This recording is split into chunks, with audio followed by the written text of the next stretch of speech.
días, bienvenidos todos al Camino del Socio. Como les decía hace unos minutos, esto es una realización a la cual he llegado después de tener pues la gran fortuna de trabajar con muchísimos abogados a lo largo de los años y poder acompañar tanto a ellos en sus carreras como a sus firmas en el desarrollo de ese camino de construirlas y transformarlas hacia una institución. Para los que no me conocen, pues me presento. Mi nombre es Eduardo Pais. Yo soy consultor de firmas de abogados, tanto para temas de estrategia como para temas de generación de negocios. Y soy fundador de un programa que está muy cerca de mi corazón, que se llama Young Partners Retreat, en el cual nos enfocamos en ayudar a los abogados a desarrollar las habilidades que necesitan para hacer ese cambio y esa transición cuando llegan al puesto de socio. Es un programa que hacemos todos los años y pues gracias a Dios ha sido muy exitoso y ya tenemos pues más de 170 abogados que han pasado por él y esperamos este año romper la marca de los 200. Pero independientemente de esto que les cuento, pues yo siempre digo que la verdad es que mi superpoder y lo que me ha permitido descubrir todas estas cosas que voy a compartir con ustedes es que yo tengo muchísimos amigos abogados. Muchos amigos abogados, mis clientes son abogados, nos hacemos amigos, nos volvemos muy cercanos y he entendido a raíz de esta relación que, que la carrera del socio, más que ser pues una colección de puestos que se van avanzando en un plan de carrera, que si pasante, que si junior, que si asociado, que si senior, director, non-equity, equity, pónganle el apellido que les guste o el término que utilicen en sus países, no es realmente como evoluciona un abogado. La verdad es que lo que hemos descubierto es que los abogados avanzan en sus carreras, tienen carreras más exitosas, carreras más gratificantes a base de comprensiones que van teniendo, tanto del ejercicio del derecho como del negocio del derecho, como del ecosistema del mundo legal, cuando desarrollan ciertas habilidades que van más allá de la capacidad técnica, cuando logran darse cuenta que el impacto que ellos pueden tener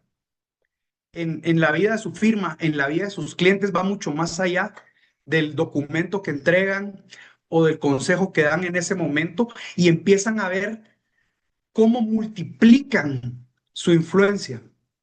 Cuando un abogado descubre que y comprende que la habilidad técnica es básicamente el ticket de entrada y que los avances van a depender de constantemente romper limitaciones mentales, salir de la zona de confort y multiplicar su impacto, es cuando van realmente avanzando en ese camino del socio hasta llegar a las esferas más altas de nuestra profesión. Por eso es que abajo dice, quien solo hace más de lo que domina eventualmente se estanca, porque muchas veces lo que termina pasando es que somos muy buenos en algo. Eso algo en lo que somos buenos nos da influencia, nos da reconocimiento, nos da cierto poder dentro de la firma y entonces le apostamos a hacer más de aquello en lo que ya somos buenos. Y el hacer más de lo que hacemos, de lo que vinimos haciendo, eventualmente empieza a generar presión tanto en el avance como en la vida del abogado. Y no estar dispuestos a desarrollar nuevas habilidades es lo que deja muchas veces al abogado en una planicie de la cual a veces ni siquiera entiende por qué no puede salir o no puede avanzar. Vamos a encuadrar esto en dos historias, la historia de Natalia y de Alejandro.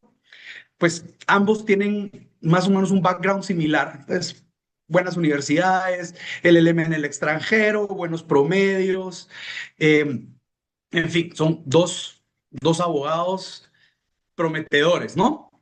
Entonces vamos a suponer que ambos llegan a la misma firma, pues vemos esos currículums, están bien conectados, son estudiosos, tienen las maestrías correctas, ¡pum! Contratados, ambos. Empieza el camino de Natalia y de Alejandra por su carrera. Lo primerito, y todos ustedes que están acá lo saben, lo vivieron, y estoy casi seguro que todos casi que tienen esta etapa superada, pues lo primero que les toca es ser abogados técnicos, o sea, aprender realmente a ser abogado. Pues ninguno, me incluyo, porque yo, eso no se los conté al principio, pero yo fui abogado ejerciente antes de ser consultor, y la verdad es que el shock de cuando uno sale a la universidad y pone un pie en una firma es considerable, ¿no? O sea, digo, "Ush, todo lo que aprendí, ahora igual me siento medio perdido, no soy tan Superman como creía". Entonces, esa primera fase en la cual realmente pasamos de estudiar derecho a ejercer el derecho, aprender cómo se ejerce el derecho. Y pues inicia la fase pues cuando nos contratan, cuando tenemos nuestro primer trabajo. Y ahí pues lo que toca es aprender a ejecutar las tareas que nos asignan, muchísimo control, poco reconocimiento, ¿verdad? Es el trabajo tras bambalinas, es el trabajo de producción que presenta otro asociado o que presenta un socio. Y ahí muchas veces tratamos de demostrar nuestro valor, pues trabajando muchísimo, metiendo más horas y yéndonos tarde, cómo me voy a ir tarde, cómo me voy a ir antes que el socio. Yo he oído muchos abogados, no, yo no me voy antes que se va el socio. Yo, si el socio está aquí, aquí estoy yo. Y que me vea que aquí estoy. Em, Durante esa fase de aprendizaje, el abogado que avanza más rápido, el abogado que empieza a transicionar, digamos, a la siguiente fase, es aquel abogado que entiende que el valor de su trabajo técnico no es tanto el trabajo técnico, sino la confiabilidad que le da a socios y asociados. Y entiende también que sí, el trabajo tiene que estar bien hecho, tiene que estar impecable, o sea, somos abogados excelentes, todo tiene que estar muy bien hecho, pero también empieza a darse cuenta que la relación y la experiencia de trabajar con él que tienen los otros asociados y socios también importa. No es solo entregarle el, el, el escrito, la demanda, la contestación de la demanda con jurisprudencia, doctrina legal, etcétera, y ser un odioso con el asociado o una odiosa, si nos empieza a dar cuenta que esas relaciones también importan. Descubre también que no es solo ejecutar el trabajo, sino empezar a atreverse a demostrar un poquito de criterio. O sea, mira, ¿y qué pensás si lo hacemos así? Yo mejoraría esto, lo haría de esta otra forma y empieza a demostrar un poco de criterio. Y por último, descubren, y aquí empieza a adentrarse, digamos, en la operación y cómo funcionan las firmas de abogados, que esas horas que les insisten que estén metiendo, reporta tus horas, lo dejan de ver, al fin entienden que no es un mecanismo de control de recursos humanos. No es que quieras saber qué estás haciendo todo el tiempo, sino lo que estamos buscando es entender cómo los recursos de la firma están siendo utilizados para hacer más rentable tu trabajo y las operaciones de nosotros. Cuando un abogado técnico realiza eso, podemos decir que está empezando a transicionar. Un abogado técnico que ya no le revisan todo desde cero, que empieza a preguntar más el porqué de las cosas, pero no, tal vez ni siquiera de una forma invasiva, pero realmente curiosa. O sea, mira, ¿por qué a este cliente le hacemos así? ¿Por qué esto lo cobramos por hora? ¿Por qué estamos estructurada la firma de esta forma? Empieza a ser un poquito más curioso, no solo del porqué del trabajo que está haciendo, sino también del porqué del funcionamiento de la firma. Y empieza a observar cómo los asociados que suben, por qué están subiendo, cómo se relacionan entre asociados y socios.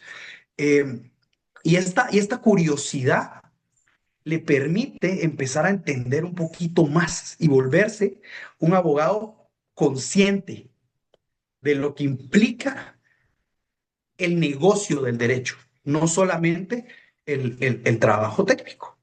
Entonces, regresando a nuestros queridos Natalia y Alejandro, pues la verdad es que Natalia empieza un poquito más lenta y Alejandro empieza un poquito mejor.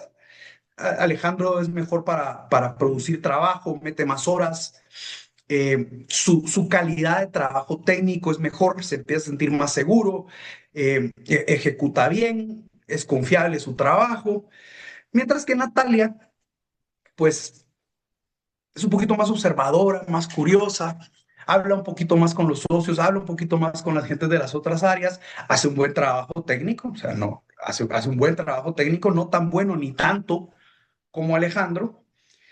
Y tiene, Natalia es un poquito más conocida dentro de la firma, tiene más relaciones internas y un poquito más de política, entiende un poquito más de las relaciones políticas organizacionales.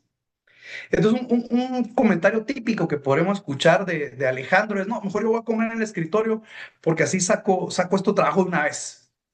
Y un comentario típico que podríamos escuchar de alguien como Natalia es, me atrasé un poco, tal vez me voy a tener que ir un poquito más tarde porque me encontré a un socio en la cafetería y me quedé platicando con él.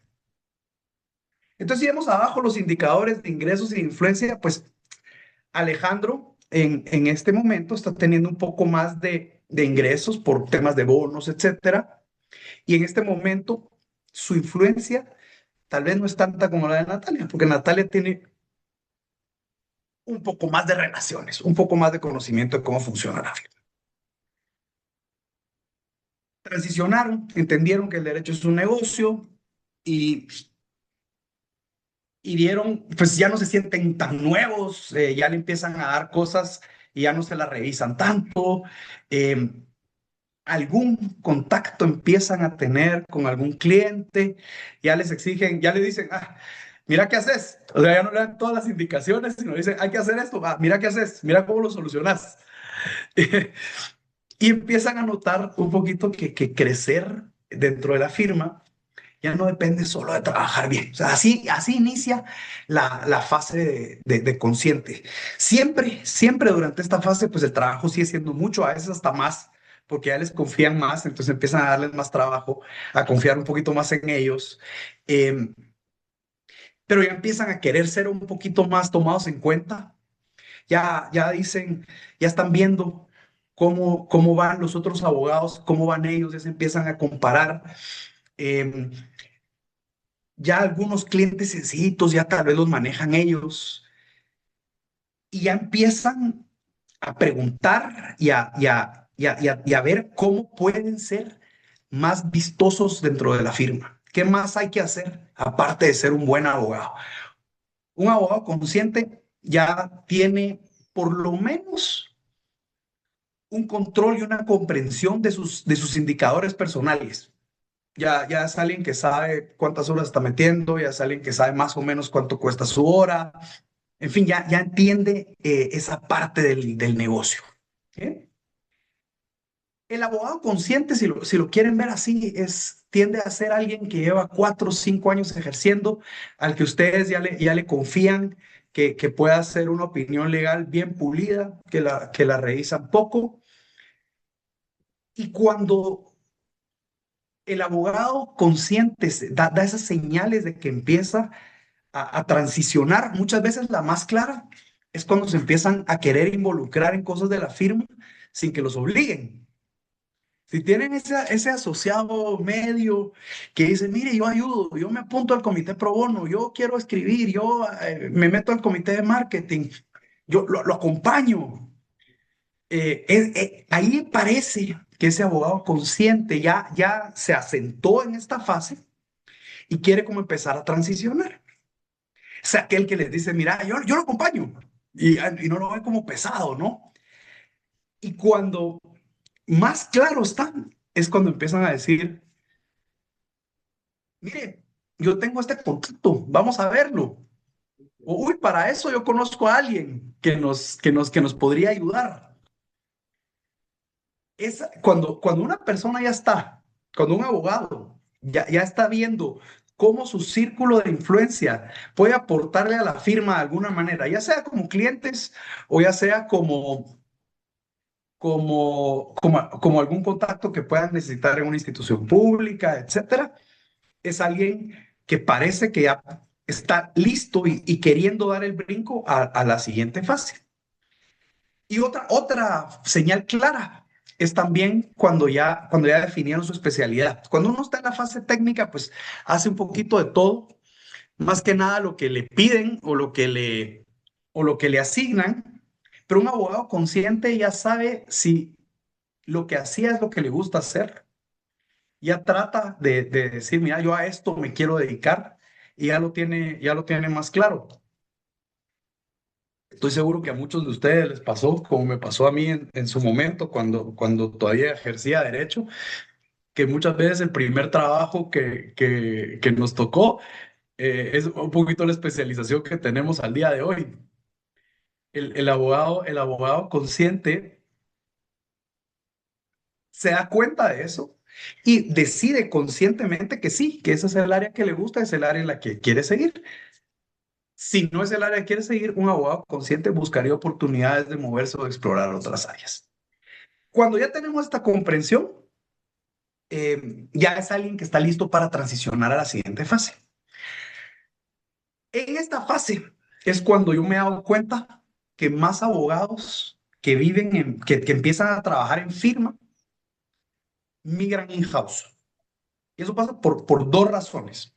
Uno, porque sienten una presión de parte de la firma de mantenerlos como ejecutores cuando ellos lo que ya quieren es empezar a brillar un poco más y esto genera frustración, o porque ya están tan conscientes del funcionamiento de una firma y las habilidades que van a tener que desarrollar en el futuro para seguir avanzando y deciden que no les gusta y que se sienten más cómodos en un rol de abogado interno de empresa, ¿no?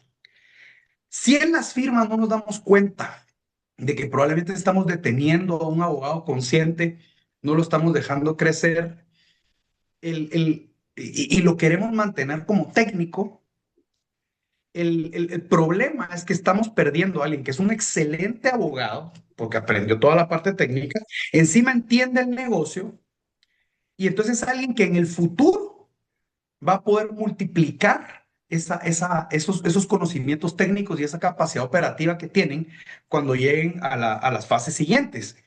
Entonces, por quedarnos con un buen ejecutor que no ayudamos a crecer y ayudamos a transicionar, estamos perdiendo el día de mañana tener un equipo excelente con esa calidad que este abogado podría transmitirles. Entonces, bueno, siguiendo el camino, ya empieza la fase donde o muchos se quedan o muchos triunfan, que es cuando ya hace la realización. Y aquí tal vez es el shock, el primer shock grande que vive un abogado, cuando se da cuenta que eso que nos vendían en la universidad de el trabajo habla por sí solo, vos haces un buen trabajo jurídico y los clientes vendrán. Si sos excelente en lo que haces, el mercado lo va a reconocer y van a llegar a ti. Eso tal vez era en la época de los ochentas, cuando habían bien pocos abogados. Hoy por hoy, pues el abogado que transiciona se da cuenta que tiene que empezar a hacer esfuerzos para acercarse al mercado y generar clientes. Y como ya está consciente del funcionamiento del negocio, se da cuenta que el traer a esos clientes es lo que realmente le va a empezar a dar cierto nivel de influencia en la firma. Entonces les digo que es el primer shock, porque lo que he oído yo 500 veces es, a mí yo no me metí a estudiar derecho para vender, a mí en la universidad nadie me dijo que yo iba a tener que traer clientes y yo no sé cómo se hace eso. Y por eso es que les digo que el camino es ir desarrollando nuevas comprensiones y nuevas habilidades. Sí, en las universidades, pues generalmente son fábricas de excelentes técnicos. Y los excelentes técnicos son los que luego llegan a tener la posibilidad de siquiera optar a originar clientes. Pero para originar clientes hay muchas cosas que cambian. Entonces, generalmente, ¿cómo empieza esta fase? A veces empieza de golpe ustedes. O sea, es cuando llegan y le dicen, bueno, te vamos a subir en el plan de carrera y ahora tenés un KPI de originación de clientes, tienes que traer $30,000 anuales de clientes para seguir avanzando. O pasa también muchas veces cuando llega alguien y dice, mira, quisiera ganar un poquito más, yo llevo tantos años en la firma, mejor trae clientes y no le dan el aumento. Ahí muchas veces es cuando de golpe a muchos abogados les toca entrar a la fase de originador. Hay quienes lo logran y quienes no.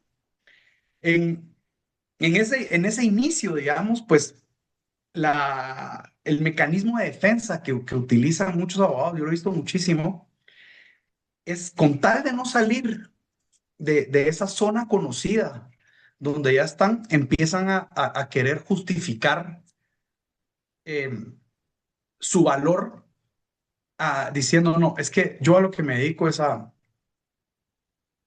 solidificar o consolidar relaciones. Yo para lo que soy bueno es para el upselling. No, yo para lo que soy bueno es para identificar qué más necesita el cliente y hacer cross-selling. Y está bien, o sea, es por lo menos tenemos una comprensión de que esas actividades son valiosas para la firma. Pero el quedarse estancado en decir yo hago upselling, lo mío es consolidar, lo que termina haciendo es dejarlos en esa zona de confort y al final del día lo que les da influencia a un abogado dentro de una firma no es el hacer el upselling y consolidar la relación con el cliente. Eso es obligación de todo. Yo siempre digo que el upselling es la obligación de un abogado. Es identificar necesidades y riesgos legales que tiene un cliente y hacérselos saber para protegérselos. Entonces se dan cuenta que eso no viene a ser lo que les va a permitir obtener más influencia y dicen, no, lo que me va a traer más influencia es salir al mercado y traer más clientes. Entonces esa fase es dura a ustedes. Hay quien la ama, hay quien la odia, pero yo siempre digo que esto es algo que definitivamente se puede aprender. No es algo que uno tenga que traer de, desde la cuna, ¿no? Entonces, ¿cómo se vive esa etapa? Pues al principio salimos con un poco de inseguridad inicial, empezamos a tirar por todos lados, vemos qué hace el socio tal y tratamos de emularlo. Vamos a AmCham, vamos a la Cámara de Comercio, vamos a la Cámara de Industria, a la Cámara Nacional Española, Ecuatoriana, en fin, empezamos a ver por todos lados y de repente, ¡pum!, sale un cliente. El papá de tu mejor amigo del colegio necesita una sociedad anónima y se empiezan a sentir las mieles de la originación. Vemos cómo nos felicitan, vemos cómo el siguiente trimestre el cheque traía $185 más, que era nuestra tarifa de originación, nos emocionamos. Empezamos a salir, ya empezamos con todos nuestros amigos, que todos son emprendedores, y uno nos pide un tema, pero le mandamos la propuesta y dice, uy, no, eso está carísimo, no puedo. Y luego traemos otro que sí nos la acepta, pero nosotros le dimos el descuento y al llevarlo a la firma nos dicen, no, ese no es el tipo de cliente que nos interesa. Y nos rechazan al cliente. Seguimos, el abogado que ya entendió lo de la originación no para ahí, no se da por vencido y sigue, sigue. Y de repente empieza a tener una cartera, empieza a tener una cartera y empieza a atender a su cartera él. Y a medida que va avanzando se da cuenta que ya el 30% del trabajo que hacen el día a día es de clientes que originó él. Y eso sube un 40, sube un 50, pero de repente seguimos recibiendo un montón de trabajo que nos siguen asignando de nuestra época de consciente y empieza esa presión de decir, uy, yo pensé que el nirvana era cuando yo trajera a mis propios clientes y resulta que estamos más ocupados que cuando éramos abogados técnicos. Porque ahora no solo tenemos que ir a traer clientes que sabemos que es importante, ya lo hacemos, vemos que es beneficioso, tenemos que atender lo que nos asignan otros socios, lo que nos asigna la firma, tenemos que manejar la relación con el cliente, que ustedes no me dejarán mentir que muchas veces es lo que más tiempo toma. No es tanto ejecutar el trabajo, sino todas las llamadas, corregir la factura, resolver dudas, bajarle la ansiedad al cliente porque está preocupado. Toda esa relación toma tiempo. Entonces, el abogado originador ya tiene una inercia, ya trae clientes pero de repente empieza a sentir más presión que cuando se graduó. Y entonces empieza a delegar un poquito. Ay, no, ese arrendamiento hazlo vos y ni lo quiero ver, mandalo a firma. Y empieza a delegar un poquito. Se da cuenta que se libera más de tiempo, entonces puede ir a traer más clientes. Empieza a ver que ese techo que sentía, que le estaba pegando, que era al final las 24 horas del día, cuando empieza a trabajar con otras personas de la firma, se siente menos presión, pero todavía en ese momento está, uy, yo no puedo soltar todo esto. Imagínense, se los planteo en escenarios que he visto un montón de veces. Alguien que realmente le incomodaba las habilidades de ir a originar clientes y se esfuerza, toma un curso de Business Development, hace las tareas, y luego tiene una cartera que encima es lo que ya le está dando cierta visibilidad y cierta influencia en la firma y tiene que permitir que alguien más vea a sus clientes. Eso es horrible. Pero los abogados que parece que empiezan a transicionar a la siguiente fase son los que se dan cuenta que es la única forma que sigan creciendo.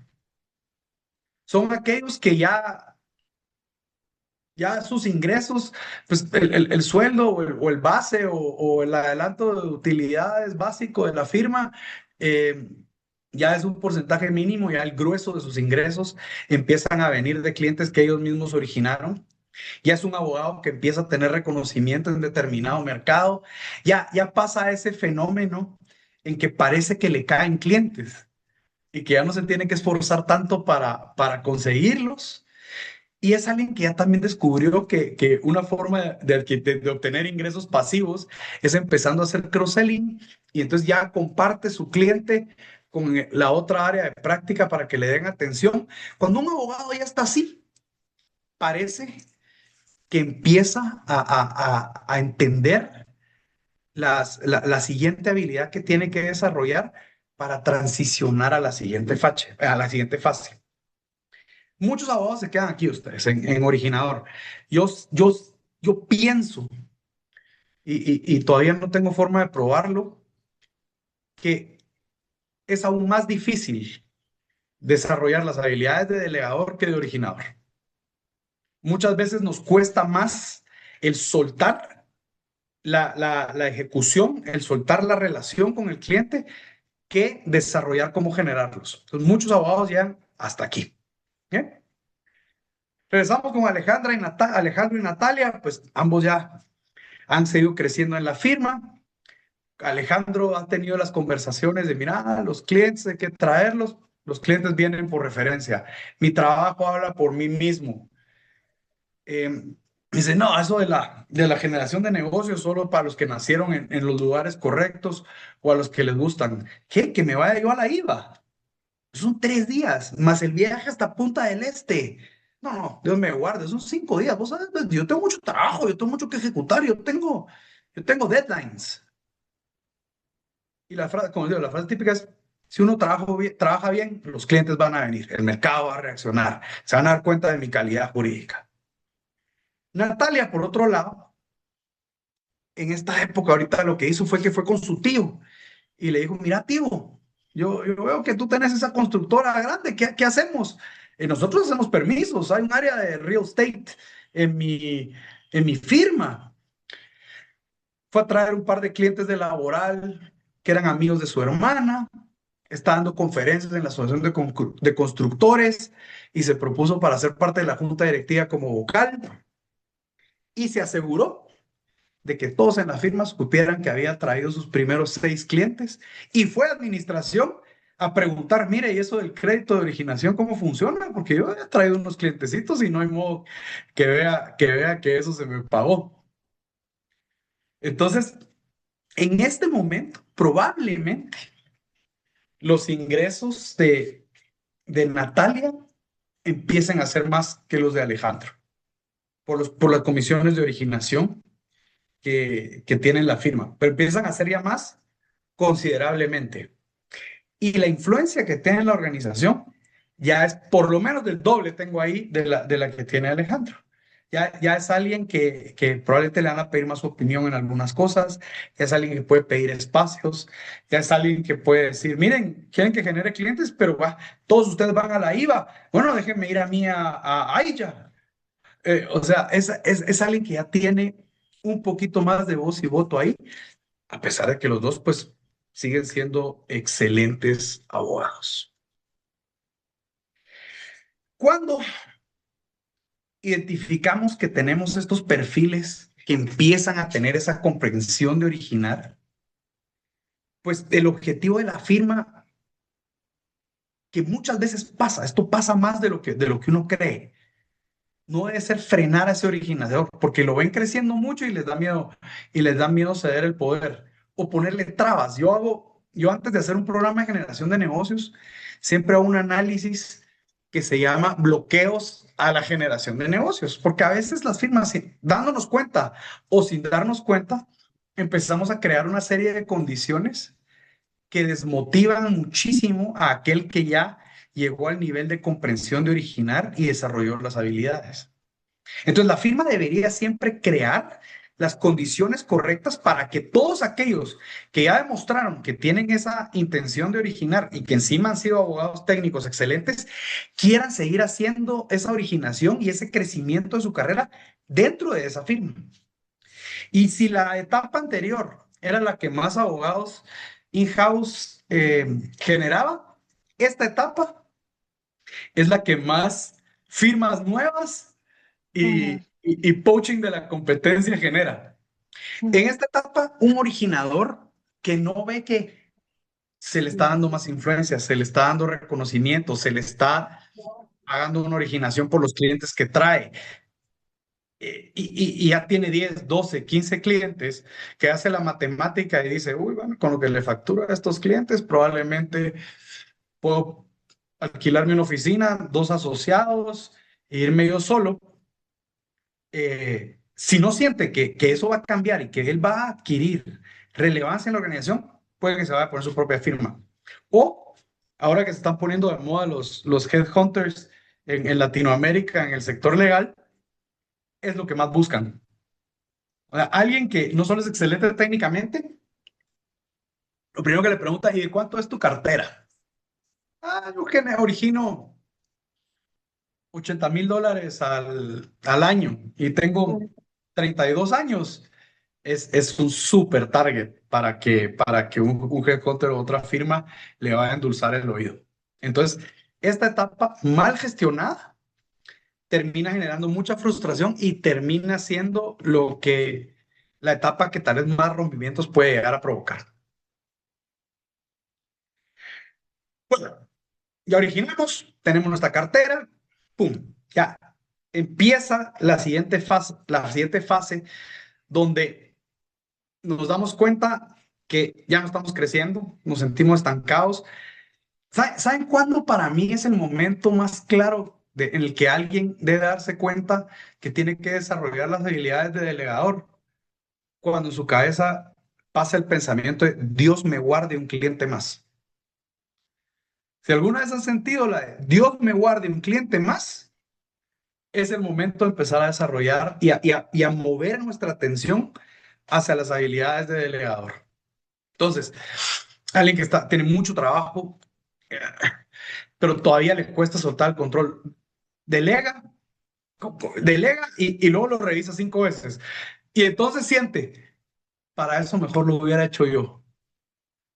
Ahí se rieron un par, pero es cuando, ay, para revisar tanto mejor lo hubiera hecho yo, pero no, no, o sea, si lo revisamos una vez, lo revisamos dos, lo revisamos tres, a la tercera ya aprendieron, ya no hay que revisarlo tanto. El delegador entiende eso.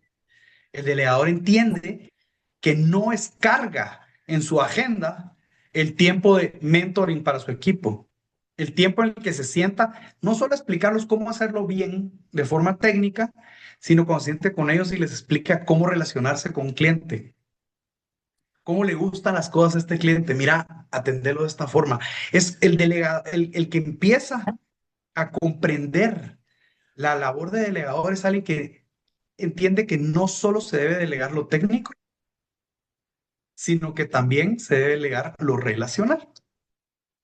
Entonces, durante esta fase, pues es una fase de sufrimiento. Ustedes, yo veo a los abogados sufrir. Yo mismo en la consultora he sufrido esta fase porque uno piensa que nadie lo va a hacer igual que uno. Uno, no, eso lo hago mejor yo. Entonces, bueno, pero ya no doy. Entonces empiezo a formar a otra persona. Primero lo facilito, luego otra cosa, luego otra cosa.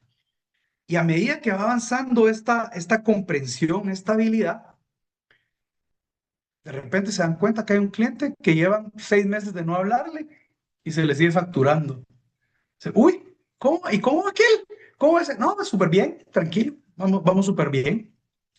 Es alguien que entonces ya empieza a fijarse en las métricas no solo de él, sino de su equipo. Ya empieza a analizar más a detalle los controles de horas de su equipo, qué más podría delegar, podría liderar a esta persona para que haga trabajo más sofisticado y darle trabajo más básico a alguien nuevo.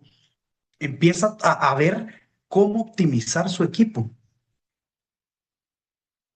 Y ahí es cuando ya definitivamente entró a la fase de delegador. Alguien que entiende que su influencia en la firma aumenta muchísimo cuando no solo él es vistoso, sino que lo que él origina, lo que él delega, empieza a dar un montón de valor a la firma.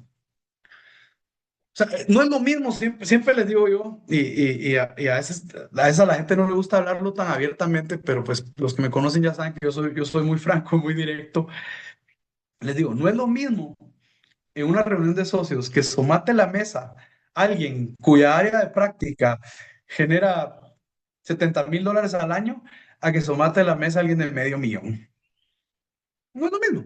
O sea, así es sencillo. El de 70, bueno, lo queríamos mucho, pero lo vamos a extrañar. El de medio millón ya implica que tenemos que cambiarnos de oficinas. Aunque tengan el mismo equity, aunque tengan el mismo puesto, o sea, alguien que tiene un equipo funcional y que además tiene el tiempo para seguir originando clientes y, y, y, y decidir en dónde aporta más valor, es alguien que va a tener muchísimo más peso en la firma. Explícito o implícito, pero así es. Cuando un delegador parece que ya va a pasar a la siguiente fase, es cuando ya su equipo tiene clientes, los atienden, él ya solo se encarga de los nuevos o de los más relevantes. Ya su equipo resuelve sin andarle preguntando, sin andarle haciendo consultas. Ya, pues ya su preocupación son lo que les digo, las métricas, etcétera.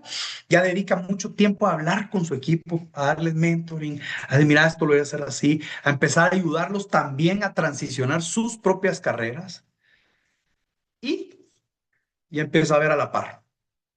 ¿Cómo lo están haciendo los de la hora?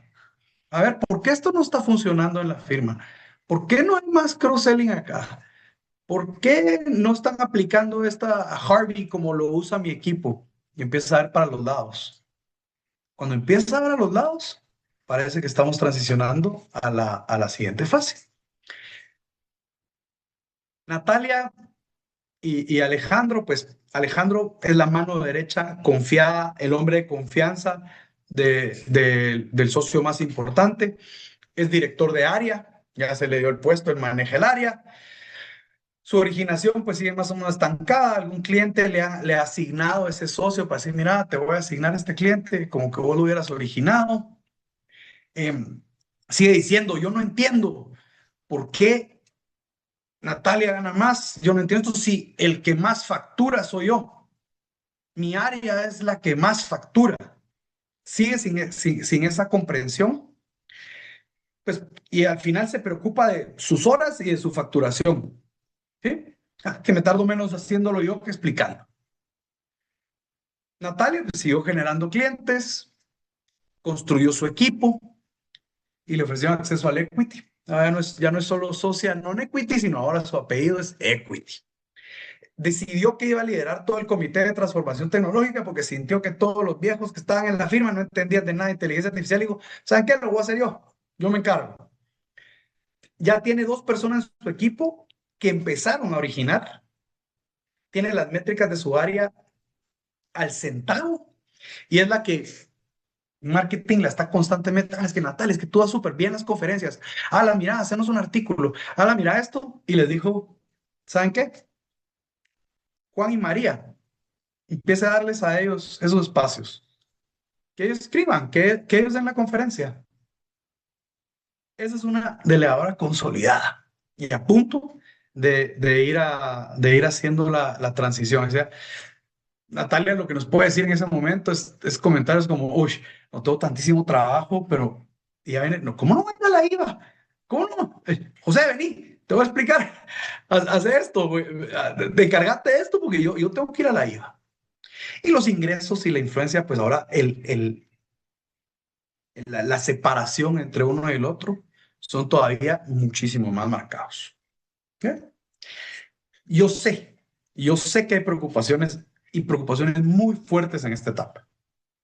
La primera es que si yo cedo a ese cliente y lo atiende alguien más y cedo la relación, y si luego ese abogado se va y el cliente se va con él, esa es la que más frena a los delegadores. Pero un delegador comprende que, y este es riesgo del negocio a ustedes, que un cliente se vaya con otro abogado es riesgo del negocio. Nadie es dueño del cliente, el cliente decide con quién quiere trabajar. Así es este negocio. Pero si pensamos y decimos, ok, estos dos clientes, que eran una facturación interesante, se fueron con Pedrito cuando Pedrito decidió irse a otra firma o fundar su propia firma, y eso me quitó $15,000 mensuales de facturación. Pero ¿cuánto más pude hacer los 6, 7 años que Pedrito atendió a sus clientes? Y si eso lo multiplicamos por Pedrito, Juanito, Marita y Carmencita, el nivel de influencia nuestra que logramos y el nivel de relaciones adicionales que logramos por tener ese tiempo compensa completamente el riesgo de que eventualmente se puedan ir, por así decirlo, con el abogado al que se le cedió la atención y la relación directa con ese cliente.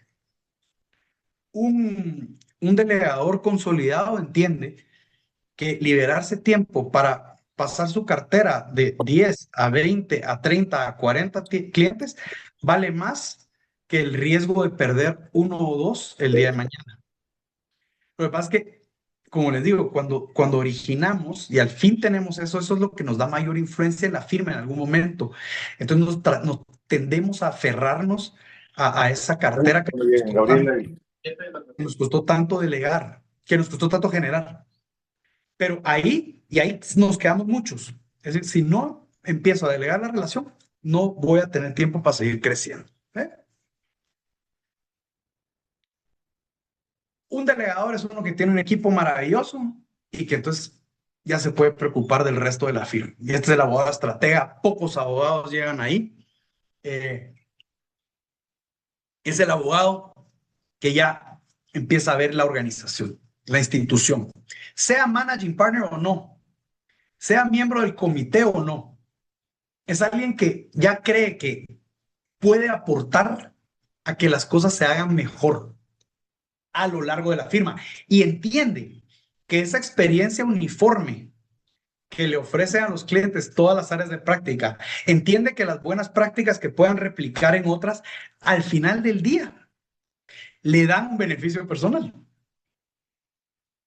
Entiende que dedicarle el tiempo a la arquitectura de la firma, como dice ahí, no es una pérdida de tiempo, es esa institucionalidad que al final le da todo ese soporte que necesita para él también seguir creciendo. ¿Eh?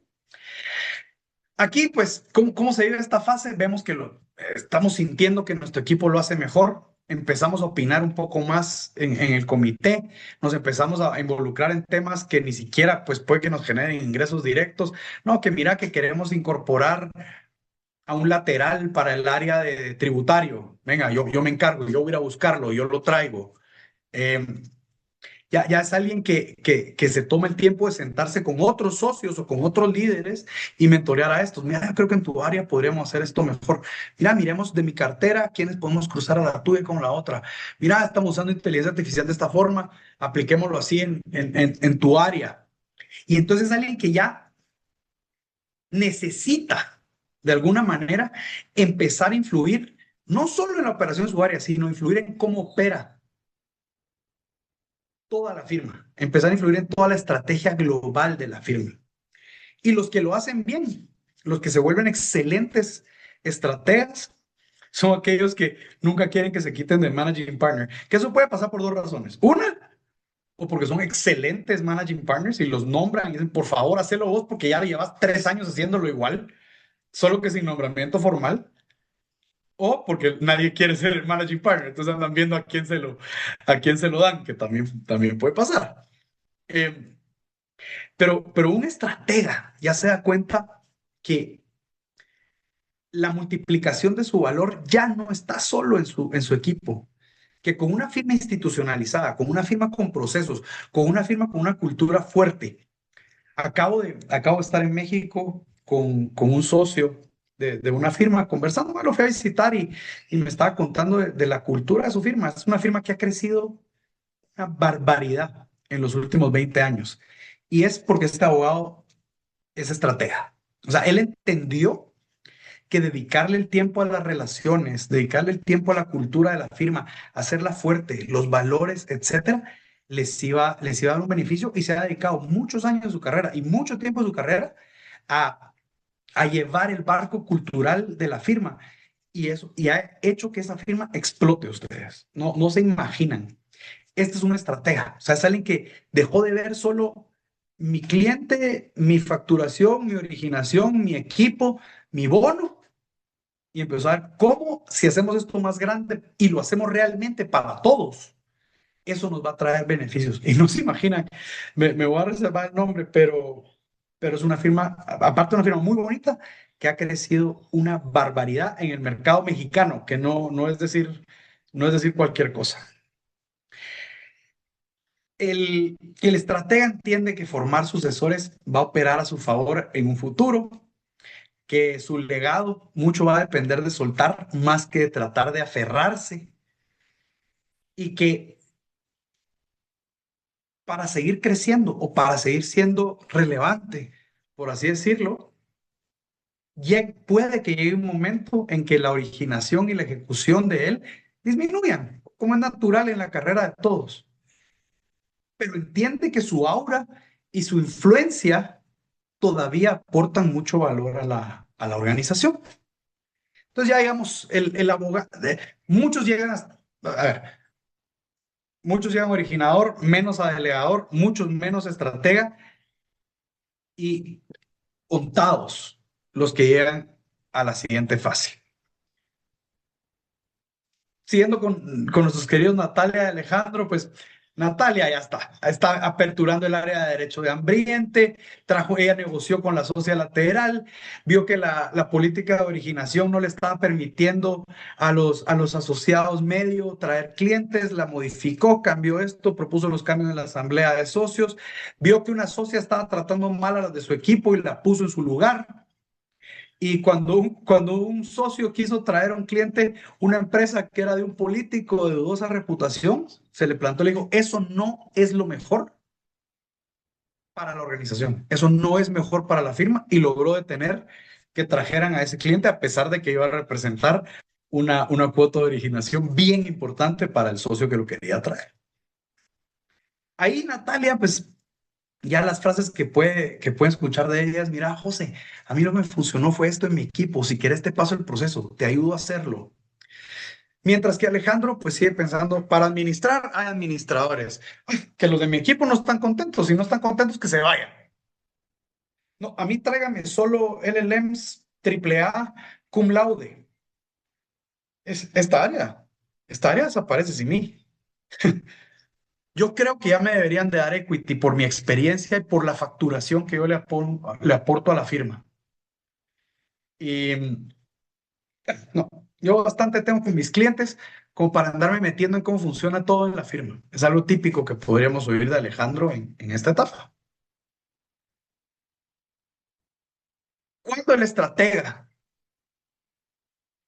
y si aquí es el cambio más sentimental, diría yo, el cambio cuando llegamos de estratega a tener que hacer la transición siguiente.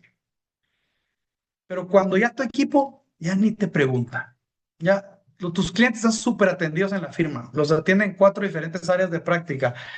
Ya la última vez que viste a tu mayor cliente fue pero porque te lo topaste en el club. Ya cuando te empiezan a llamar los asuntos, mira, no es que quiero que me lleves el juicio, pero quiero oír tu opinión. O quiero que tu equipo pero que tú lo supervises. Mira, ¿te parece bien que haga esta inversión? O sea, ya lo empiezan a buscar como trusted advisor, más que por su capacidad ejecutiva y su capacidad de liderar equipos. Cuando le dicen, acompáñame a esa reunión, pero no sé ni de qué es, vos solo sentate, hombre, porque su presencia intimida, su presencia exume respeto a los demás. Se empieza a dar cuenta que algunas decisiones de la firma ya lo toman sin involucrarlo. Eh, la cartera y la facturación de algunos de los abogados que él formó, esos dos asociados senior que Natalia logró que empezaran a originar, ya sus carteras eran más grandes que las de él.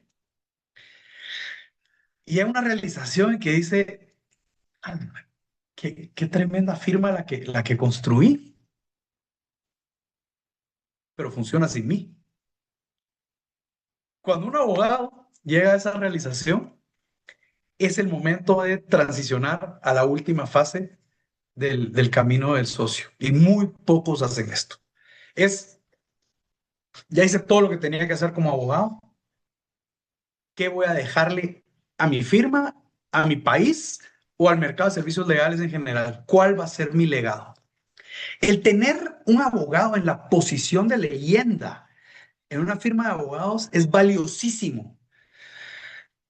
Pero, y esta parte es de una comprensión doble, diría yo. Porque la lucha de poder histórica en la cual yo voy creciendo a la sombra de esta otra figura y cuando ya la alcanzo, yo quiero como desplazarla muchas veces. Y ahí está el mayor error. A un abogado que llega al nivel de leyenda no se le desplaza. Se crean las condiciones para aprovechar y exponenciar su reputación y prestigio. Entonces, un abogado que ya está a punto de tener que hacer la realización llegó el momento de construir mi legado, pues es alguien que al principio se está aferrando. O sea, pues yo armé esta firma, yo hice esto, ¿cómo es posible que ahora me estén haciendo de lado, que no me tomen en cuenta? Empieza a sentir mucha incertidumbre, me retiro, no me retiro, me van a comprar mi equity vale algo, ¿cómo sigo aportando valor acá? Es una etapa de incertidumbre. ¿Cómo me sigo manteniendo relevante? Ya mis amigos se están retirando, se están muriendo, mi cartera pues está repartida, ya todos la tienen, es institucional. ¿Cómo sigo aportando? El problema en esta fase es esa necesidad de mantener control sin tener ya las condiciones de valor que soportan ese control. Y ese Ferrar, muchas veces, y ustedes lo han visto en firmas, cuando terminan ya abogados que dice uno, deberían de estar ya en otro nivel, terminan sin equipo medio o terminan sin socios porque los socios perfectamente pueden migrar hacia otra cosa y no andar en esa eterna pelea. Entonces, esa última realización es la más difícil, ¿va? Ustedes es soltar su bebé.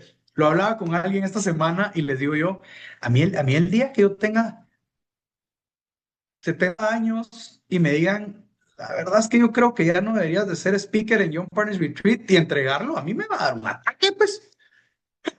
Pero la única forma en la que eso seguiría existiendo es si yo hago la realización de que eso tiene que pasar y empiezo a aportar de otra forma. Entonces, el abogado que logra llegar a ese nivel de leyenda comprende que el perder ese protagonismo operativo no necesariamente significa que perdieron su valor, sino que su valor cambia de lugar. Un abogado de leyenda es el que le consigue una cita con el presidente del banco, con el presidente del país. Un abogado de leyenda es el que tiene el tiempo y la influencia para acercarse a la firma de la par y decirles, fusionémonos.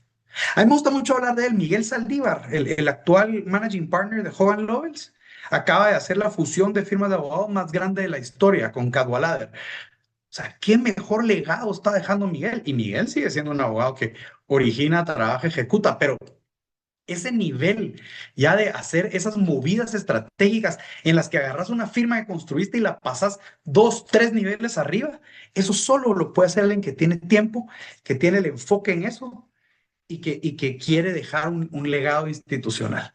Muchos lo hacen para su firma, muchos lo hacen para su mercado. O sea, si ustedes ven, muchos de esos senior statesmen en Chambers and Partners son abogados que han llegado a este nivel de leyenda y que son los que cambian el panorama del arbitraje en un país, son los que mejoran los procesos legales en otro. O sea, esas personas, pero solo lo pueden hacer si la firma reconoce su valor y ellos están dispuestos a hacer esa última transición incómoda de entregar el poder. Los dejo con una última idea. A ver, al igual que como les dije que no, el desarrollo de un abogado no es un plan de carrera, el camino del socio tampoco es lineal. O sea, no es paso de tenure, consciente, originadora, delegadora, estratega, leyenda. No, es muchas de las habilidades las puedes ir desarrollando en paralelo. Muchas realizaciones puede que vengan al mismo tiempo. Eh, entonces no es que todo sea completamente lineal, pero para realmente transicionar correctamente es cuando decimos, ahorita estoy en esta fase y en lo que me tengo que enfocar y dedicarle toda mi atención, todo mi tiempo y toda mi disciplina es a esto. Ahí es cuando se pegan los brincos considerables en la carrera de un abogado. Y terminando, pues el camino de nuestros abogados, pues llegó la etapa del ocaso de sus vidas, se vieron atrás. O sea, Alejandro, cero remordimientos. Toda su vida hizo lo que más amaba, que era ser abogado. A él le encantaba ser abogado. Y Natalia, pues está en su casa, también con sus nietos, vio hacia atrás y también cero remordimientos. También se dedicó a hacer lo que más amaba, que era ser abogada. Luego, lo que pasa es que ahí Natalia pues acuesta a su nieta chiquita, y se va a una cena con el ministro de Relaciones Exteriores que le quería preguntar sobre unos inversionistas chinos que querían hacer unas inversiones en la ciudad. Entonces, bien, Natalia llamó a Alejandro para que lo acompañara. Ese es un poco el camino del socio de ustedes. Espero les haya resonado. Lo que me pasa muchas veces cuando hablo de esto es que empiezan a pensar, yo estoy acá, yo creo que voy por acá, me gustaría, me gustaría desarrollar esto. Y, y como les hablaba de Young Partners Retreat, mucho de lo que hemos descubierto y la razón por la que he podido crear este camino de una forma, pues quizá un poco, espero, más clara para ustedes, es porque hemos tenido la oportunidad de trabajar con muchísimos abogados. Y otra cosa que nos hemos dado cuenta es que sí podemos acelerar muchas de estas habilidades. Y para eso es que nació nuestro programa. O sea, no tienen que hacerlo ustedes solos, no tienen que llegar a la comprensión solos, no tienen que desarrollar la habilidad solos. Nosotros creamos este programa pensando específicamente en muchas de estas habilidades para que los que están ya en esa fase de sus carreras donde mucho de lo que hagan ustedes va a ser lo que va a dictar los siguientes años y no lo que me dan o lo que me asignan. Eh, es el objetivo, yo para prepararlos para eso. ¿Cómo lo hacemos? Pues miren, lo hacemos, primero lo hacemos en Miami y lo hacemos utilizando tres diferentes enfoques. Tenemos speakers de súper primer nivel, Michelle Di Stefano, Sharon Abraham, siempre nos acompaña alguien de Legal 500, de Latin Lawyer, y les dan conferencias sobre diferentes temas relacionados a este camino del socio y a las habilidades que necesitan para ser socios. Lo segundo que hacemos es que hacemos paneles con, con abogados muy experimentados de firmas que tienen base en Miami, con Loyal, Greenberg Traurig y con abogados de Holland and Knight, que el evento es en Holland and Knight. Y ahí hablamos pues de la habilidad que discutimos en la mañana y nos cuentan cómo lo hacen ellos. Y lo último, y digamos, el tercer eje es lo que nosotros llamamos un networking consciente. El valor, mucho del valor de Young Partners Retreat está en la comunidad. Entonces nosotros aseguramos que todos los que están ahí se conozcan entre ustedes y puedan utilizar la sabiduría colectiva de los demás para solucionar retos que ustedes estén teniendo. Entonces le hacemos mesas redondas en las cuales solucionan retos reales, tanto de la firma como de sus carreras, y lo discuten con otros abogados que están en la misma fase que ustedes, y eso enriquece muchísimo el conocimiento y fortalece muchísimo la relación.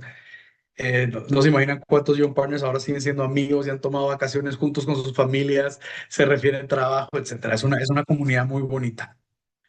Em, pues es un poquito las habilidades que desarrollamos. Entendemos realmente qué implica ser socio en una firma de abogados. Aprendemos de originación, pues aparte que es mi tema favorito en la vida y yo soy el que les doy esa charla, pero sí estructuran un plan de business development que empiezan a ejecutar ahí mismo. Entonces empezamos a desarrollar esa claridad, empezamos a entender muchísimo más cómo se hacen servicios centrados en el cliente, empiezan a desarrollar esas habilidades para ser unos excelentes delegadores, liderando equipos y logrando que sus equipos también se centren en el cliente. Y hablamos siempre pues de las tendencias actuales del mercado de servicios legales de Latinoamérica y qué está pasando, cómo se está moviendo para que sepamos un poco en el mercado en el que estamos operando.